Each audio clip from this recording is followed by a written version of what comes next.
So how much did Brad get done today, and kind of where does he stand after yesterday? No, he got a good bit done today. You know, he did a little bit more than he did yesterday. They're still tracking it. The doctors are his progress, and they're going to meet with him after practice, and it's just a continued, evaluation of where he is. You know, we're going to err on the side of caution when it comes to that, and our doctors are going to do a good job with it. But they've been great communicating with us and working with us through this deal. And we're going to see where we're at today, and then we'll measure where we go tomorrow. Are you a little more confident in Malik at this point? Absolutely. Malik, played well, prepared well, and his approach since he's gotten back, when he got back a little later than we did on Sunday, has been excellent. Came in, he had great energy, and went right at it, starting attacking the plan that we have for UVA. Injury-wise, do you feel a little bit better about his availability maybe than Brad, or just because of Brad you're uncertain of, and maybe Malik? Yes, with Malik, we're a little more confident that he'll be ready to go. Okay. Yep. You had the refs out there today. How were the penalties? Last 2 days we've had the refs out. We wanted to make that it's obviously it's something we had to fix, the things that we control, and that's what we wanted them to be all over. The little things, the details. Like I told the guys, play with detail and do all of those things.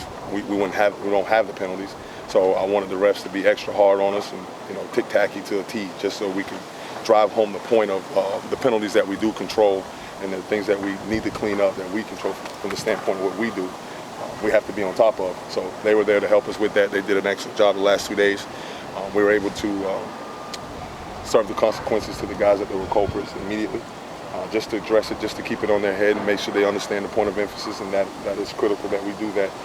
So it's been excellent having them out here, and it's really helped us. Is it hard to let them play free while at the same time they have to, sort of concentrate on cutting down the penalties and being smart about things? No, that was the focus, is breaking down the penalties. What type of penalties are we having?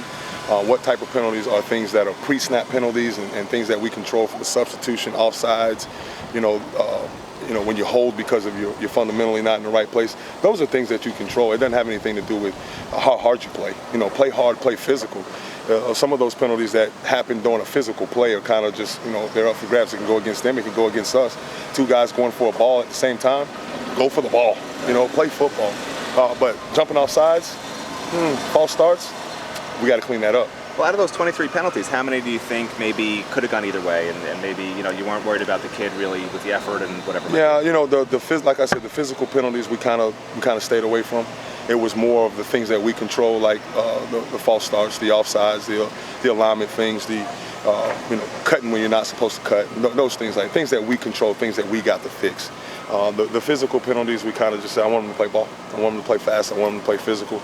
We don't want to leave any gray area when it comes to that. Larry, when you look at everything that the linebackers have gone through this year, the performance Jermaine Brice put together on Saturday night, how much did that group need something like that? Jermaine's fully capable of playing that way every week. When he's challenged, when he's prepared, when he's locked in, and he had a great week. Especially as we went down the stretch, he became sharp mentally. We came sharp. He practiced well when we needed him to practice well in the end. Jermaine's a really talented young man, and when he's on top of his game and he's ready to play, he can light it up now. He's really good. Was there a moment you saw like the switch go off last week for him? You know what? I think, as we went through the week, probably really it was the mental part of it. When we got to Thursday's walkthroughs and things like that, and he was really on top and dialed into his keys and just seeing it. When at linebacker, it's all about, it's kind of like quarterback. You got to see it. When you're seeing it, you can feel it and you can fit it. And he did a really good job doing that in the game. You've had a lot of head coach questions, but I want to ask a tight end's question. Where do you see Njoku, in a year? Because he's just shown kind of a little bit more and more, it seems, each week. Yeah, he's a kid that as he's still a redshirt freshman. So as he continues to mature, just with age, just with growing up, just with the experience of having off-season and in-season and learning how to just adapt his life around, being the best player that he can be.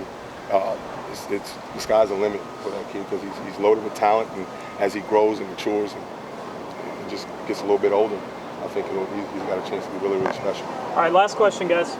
Coach, any update on Chad Thomas? He was limited today. You know what? Chad did a little bit more today. He did more and more. He said he's feeling better. He practiced and did the things that we needed him to do to make sure he's ready to go. Now it's just keeping him dialed in, keeping him mentally, keeping it fresh with him. And then him just continuing the treatment process and getting himself ready to go. I think we'll have Chad. Thank you, Coach. Thank you. Appreciate it, guys. Thank you.